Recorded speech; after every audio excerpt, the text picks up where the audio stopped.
In my story, this was the major issue that made me realize perhaps Christianity is true and perhaps Islam is false. Up until this point, I had thought that Christians believed things by blind faith, ignorance in other words, and that the evidence was in favor of the Islamic positions.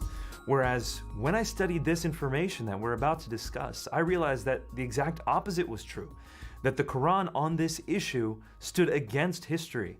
Specifically, the Quran says in chapter 4, verse 157, that Jesus did not die on the cross. He was not crucified. But when we look at history, it shows us that Jesus was certainly crucified, at least as certain as anything historical can be. And so in this session, we will talk about the death of Jesus on the cross, the ramifications that has on the Islamic worldview, and also the fact that he rose from the dead and what that means for the Christian case. Before we get rolling, it is important to notice that this is the why of the Christian faith. The what was the Bible. The why is Jesus' death and resurrection. Take a look at what the earliest Christians were preaching in the early church. They were saying that Jesus was risen, and that is the reason why people ought to believe him. Look at what Paul says in the book of Acts. Look at what Peter says in his very first sermon, Acts chapter 2. Time and time again, it is that Jesus is risen, and for this reason, people ought to repent and be baptized. Well, why? That doesn't necessarily make sense to us, but when we take a look at how this argument fits together, we'll realize that the early church was motivated. The impetus to share the gospel was that Jesus died on the cross and rose from the dead. And it's fascinating that that is the very thing that Islam denies about Jesus. Now, virtually everyone agrees that Jesus died by crucifixion, but since the Quran says Jesus was not killed nor was he crucified, Muslims have a hard time believing that Jesus would have died on the cross.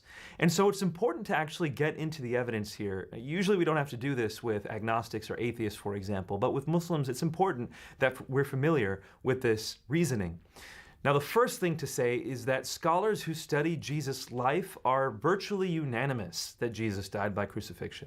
I'm not just talking about Christian scholars.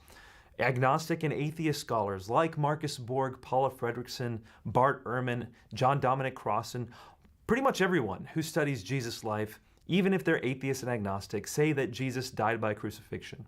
In fact, Paula Fredrickson says that this is one of the most sure facts of history, that if we can know anything about Jesus' life, it's that he died by crucifixion. And the reason why scholars say this is because it is unanimous in the early testimony of the church.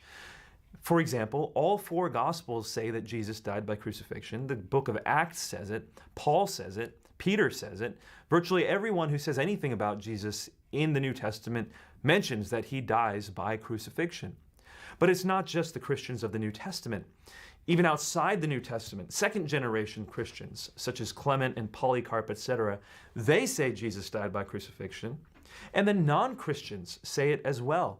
For example, the Roman historian Tacitus, Lucian of Samosata, who is no friend of Christians, Mara bar Serapion, a Jewish man writing a letter to his son, Josephus, the first century Jewish historian, all these non-Christians also mention that Jesus died by crucifixion.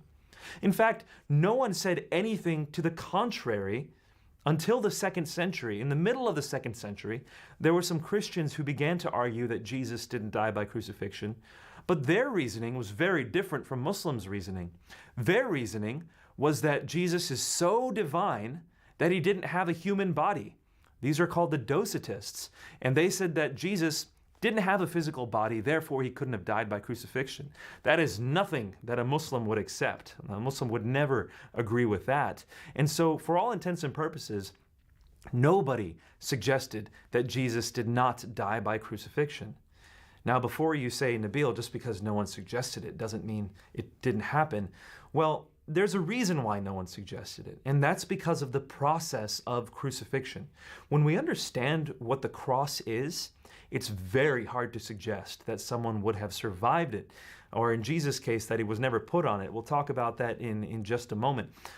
But the process of crucifixion is a very, very nearly impossible one to survive. And I'll explain that now.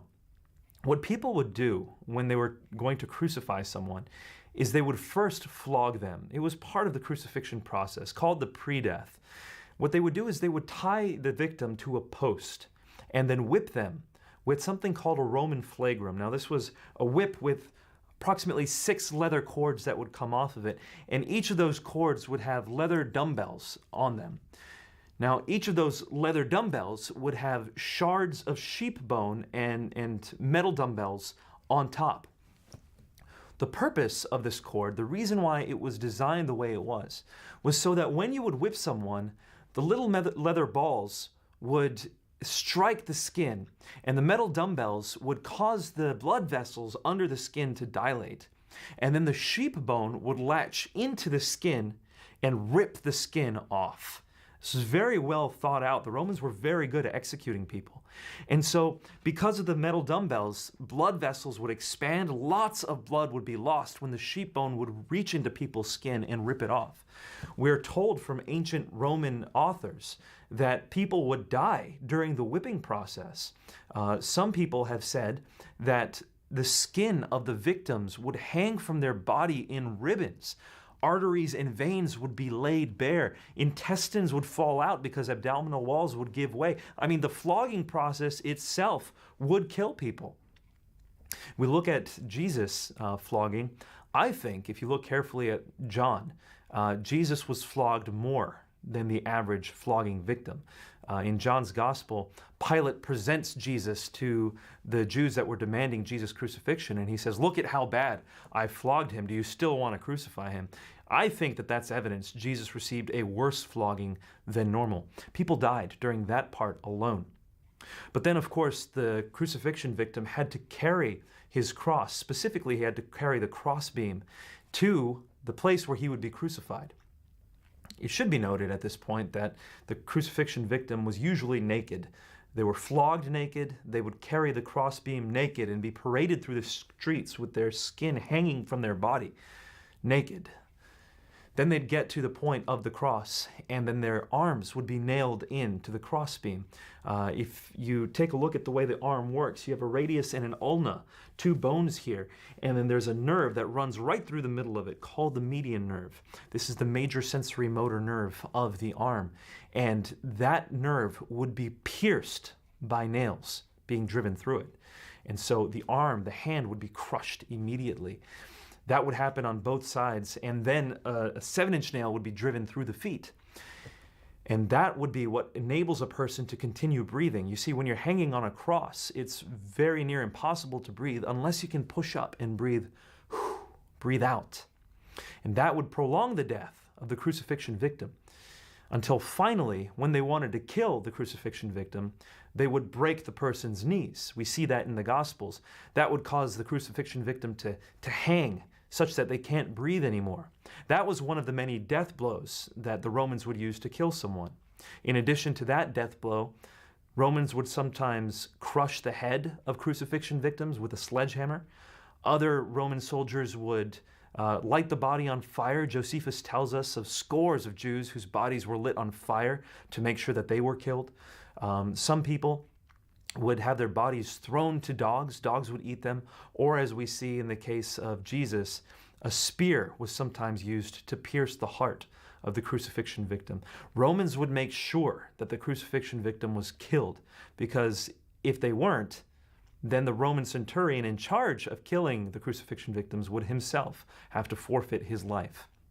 Look, at the end of it, the point that I'm saying is that the Romans were experts at killing people, and it's not very hard to make sure you've killed someone. There are many ways to do it, and the Romans always did. In all of Roman crucifixion history, we only have one example of someone who survived a crucifixion, and that was someone who did not complete the process. The process was stopped. In fact, this is one of Josephus's friends. Josephus saw one of his friends being crucified. He said, "Please stop this." They stopped it, gave the best Roman medical attention had to offer to this man, and that's how he survived. Otherwise, no one has ever survived a full Roman crucifixion.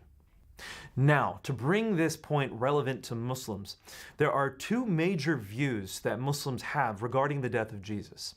One is that Jesus did not die by crucifixion, that he was placed on the cross, but he merely swooned. This position is not really sustainable historically. In other words, like we just saw, no one was ever in a position to survive a crucifixion. It just never happened. A full crucifixion, anyway, never happened, and Jesus received a full crucifixion. In order to argue that Jesus survived crucifixion, they would have to say that God did a miracle, that he miraculously sustained Jesus on the cross. Now, for Muslims, that is possible. An atheist or an agnostic couldn't argue that, but a Muslim can argue that. We'll turn to that in just one moment. Let's look at the other thing that Muslims say about Jesus, and that is that Jesus was never placed on the cross to begin with. This is perhaps the most ancient belief Muslims have about Jesus. The Quran doesn't actually say that. The Quran says, وَمَا قَتَلُوهُ وَمَا صَلَبُوهُ وَلَكِنْ شُبِّهَ لَهُمْ. He was not killed, nor was he crucified, but so it was made to appear. And so Muslims will say, well, this could mean that somebody else received the face of Jesus, and somebody else was placed on the cross, not Jesus himself. Usually, the suggested people are Simon of Cyrene, or in a move of poetic justice, Judas was placed on the cross instead of Jesus. Now, there's a common problem for both of these positions, and it's what I call the dilemma of the Islamic position on Jesus' death. This is what made me consider my position as a Muslim. If Allah miraculously sustained Jesus on the cross through the process, or if Allah substituted Jesus' face for somebody else, in either case, Allah is actively involved in deceiving the people around Jesus. He deceives them into ultimately thinking that Jesus rose from the dead. So, in other words, because of Allah's active involvement in sustaining Jesus or causing him to survive the cross, he is deceiving people. He is the one who has started Christianity. Now, Muslims believe, for the most part, that Christianity is blasphemy. Believing that Jesus is God is blasphemous, the unforgivable sin, shirk. But if Allah is the one who saved Jesus, or if he substituted Jesus' face for somebody else, then it's all Allah's fault. Every blasphemous Christian in the world has been deceived by Allah and what he did.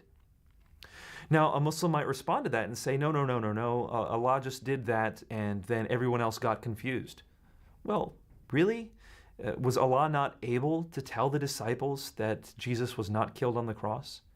Or was it Jesus who failed and didn't tell the disciples, no, look, guys, I didn't rise from the dead. I actually wasn't killed on the cross to begin with. Somebody failed here, either Allah or Jesus. And so we either have an incompetent God or a deceptive Messiah, one or the other. And this is a major problem. And as a Muslim, when I realized that this was the dilemma that I had to conclude that there's something wrong with the Islamic theology here. Regardless, if we're coming at it with a historical lens, we have to conclude Jesus died by crucifixion. The only way we can believe Jesus survived the cross or that his face was put on somebody else is if we believe by faith. And right now what we're trying to do is investigate what the evidence says. And the evidence is in favor of the Christian claim Jesus died by crucifixion. From what we've covered so far, then, we can be confident that history is squarely in favor of the Christian claim that Jesus died by crucifixion, and that the Islamic position presented in the Quran, that Jesus did not die by crucifixion, poses historical problems and it poses faith-based problems. But what I want to move into now is the crux of the Christian faith, and that is that Jesus rose from the dead. Now, this is what set the disciples into preaching the gospel. As we said earlier, this was the core of the Christian proclamation. But I want to emphasize just how important it was. Take a look at what Paul says in 1 Corinthians chapter 15, verses 14 and 17. Paul says that the resurrection is actually the foundation of the Christian faith. He says, if Jesus is not risen, our faith is in vain, and we are of all people most to be pitied. In other words, Jesus had to actually rise from the dead, otherwise we're deluded. And some people see Christians as holding on to their faith as a crutch. Well, maybe, hopefully, I'll have hope that I can get into heaven and that will help me get through this life. Paul denounces that. He says, look, if that's the case, you're deluded. That's not the Christian faith. The Christian faith is the belief that Jesus actually physically rose. And what that means for us is tremendous. It means that we can have hope in our afterlife. It means that we can have faith in Jesus, that he can raise us too if he raised himself. So is there good reason to believe that Jesus rose from the dead? The argument for the resurrection that we're going to take a look at is one that was propounded initially by Dr. Gary Habermas and then has since been propagated by his protege, Dr. Michael Licona. It's called the minimal facts approach. And basically what they argue is that scholars across the board, whether atheist, agnostic, Hindu, Christian, Jewish, Buddhist, doesn't matter, these scholars who study Jesus' life for a living generally conclude some things together, unanimously. There are some facts that pretty much everyone agrees with. And Dr. Habermas noticed at one point that if you treat those facts like a historian generally should, you almost have to conclude that Jesus rose from the dead. And what he said was, historians, their job is to take the facts and to provide the best explanation for the facts. And so history records various incidences, and the historian's job is to put those together into a compelling framework to say this is how this happened, the best explanation for these facts.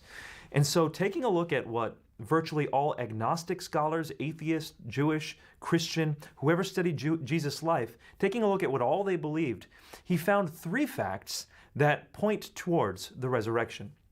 The first of those facts we've already discussed in depth, and that is that Jesus died by crucifixion. Virtually all scholars agree with that. And now you might say, Nabeel, what about Muslim scholars? Do they agree with it? Well, a lot of them do have allegiances to the Quran, and so it's difficult for them to say, but there's at least one Muslim scholar named Reza Aslan, who has argued in his book Zealot that, yes, I am a Muslim, and the Quran does say Jesus did not die by crucifixion, but the evidence is so strong, historically speaking, we have to conclude that Jesus died by crucifixion. So even one Muslim scholar does argue that Jesus died by crucifixion. It is a very firm fact of history. Fact number two is that Jesus' disciples truly believed he had risen from the dead. Now, that doesn't necessarily mean that he did rise from the dead. We can't say that just because they believed it, they were right. But that's not the approach that this argument is taking. What this argument is saying is that they were honest in saying that they believed Jesus had risen from the dead. They weren't trying to deceive anyone. They honestly believed it. They went from being afraid of dying, as we saw in the Garden of Gethsemane. The disciples scattered. Peter, who had just said that he would die for Jesus, ran away when he found out that Jesus was going to be captured and potentially crucified. So they went from running away from Jesus to being willing to die. Peter, we know ultimately, was willing to be crucified upside down. All the other disciples, except for one, according to tradition, died by persecution for their faith that Jesus had risen from the dead. And so the disciples truly did believe it. Dr. Licona puts it this way: liars make poor martyrs. People generally don't die for what they know is false. Now, that's to respond to the belief some people say that, yes, well, what about terrorists who are willing to die for Islam? They were sincere about it. Sure, but they weren't in a position to know whether Islam was true or not. They were just dying for what they had been told. The disciples were in a position to know whether Jesus had actually appeared to them or not. They weren't dying for something they had been taught. They were dying for something they had seen. And liars, again, make poor martyrs. So that's fact number two, that virtually all scholars agree with anyway. And fact number three is that certain enemies of Jesus truly believed that he had risen from the dead. And when we take a look at two in particular, we're talking about Paul and James. Now, when we look at the beginning of the book of Acts, Paul is no friend of Christians. He is going around killing Christians, and he's signing off on their death, watching as people stone them. But then something happens, and all of a sudden Paul becomes a champion for the Christian faith, himself being stoned multiple times, ultimately being killed for his Christian faith. And why? He tells us multiple times in the book of Acts, it was because he saw the risen Jesus. And we see in 1 Corinthians, he believed that he had bodily risen. Read 1 Corinthians 15. So Paul went from being a denier of Christianity to truly believing that Jesus had risen from the dead, to the point where he's willing to die for it. Another person, James, the brother of Jesus. We see in the Gospel of Mark, chapter 3, Jesus' brothers and his mother come and they say that he is out of his mind. Jesus is saying crazy talk, basically. But then something happens, and we find out in the book of Acts that James, the brother of Jesus, becomes the leader of the church in Jerusalem and ultimately is killed for his faith. We must conclude that it was because he believed Jesus had risen from the dead. And so we have three facts that not just Christian scholars, but Jewish, agnostic, atheist, all across the theological spectrum, scholars say, yes, these are three things we all agree with.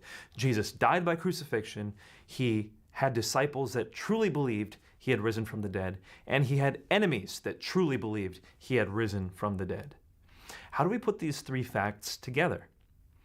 How can we best explain these three facts? What theories, what hypotheses can we use to say this is how we can explain these three things? Because that's what historians are doing. That's the whole enterprise of history.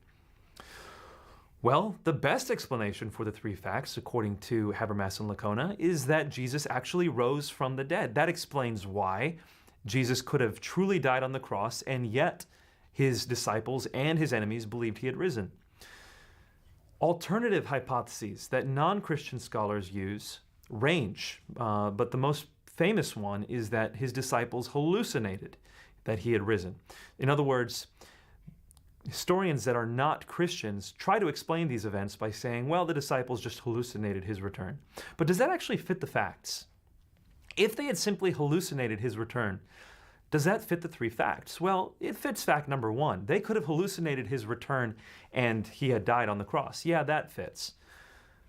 But would the disciples, all 12 of them, truly believe that he had risen from the dead? Well, it's really hard to say that there was a mass hallucination, that multiple people hallucinated the same thing. There is no historical phenomenon that records a mass hallucination.